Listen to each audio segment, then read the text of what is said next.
దీన్ని ఇగ్వానా అంటారు. Iguana. Okay. So don't worry, మీరు అంత భయపడద్దు. This is less dangerous than your maths teacher. So okay.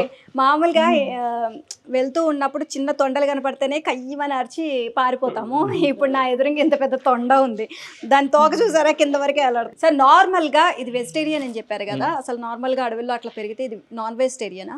Wild లోనే వెజిటేరియన్ అన్నమాట. వెజిటేరియన్. ఓకే. సో అదే మేము కంటిన్యూ చేస్తున్నాం. ఓకే, ఈ జనరల్ గా ఏం చేస్తాయి, పెద్ద మాన్ల మీద చెట్ల మీద అట్లా పండుకొని దాని ముందర కొంచెం కొలం లాగానే ఉంది అనుకోండి, నీళ్లు ఉన్నాయి అనుకోండి, ఆ మూలకెళ్ళి పండుకొని ఉంటాయి. ఓకే, ఆకులు అవి తింటా. ఒకవేళ ఏమైనా డేంజర్ గాని వచ్చింది అనుకోండి, అప్పుడు అవి అక్కడి నుంచి దూకి నీళ్ళలోకి, ఈ పురుగు తోకుంది కదా దీంతో, గాడ్జిల్లా మూవీ చూసారా సినిమా, దాంట్లో అది ఎట్లా వెళ్తుంది అట్లా నీళ్ళలో వెళ్ళిపోతుంది. లేదా ఒకవేళ ఏదైనా చిన్న ఊడతో ఏదైనా ఉందనుకోండి, ఈ తోకతో ఫటా అని కూడా కొట్టగలుగుతుంది అనమాట, ఒక కొరడా లాగా.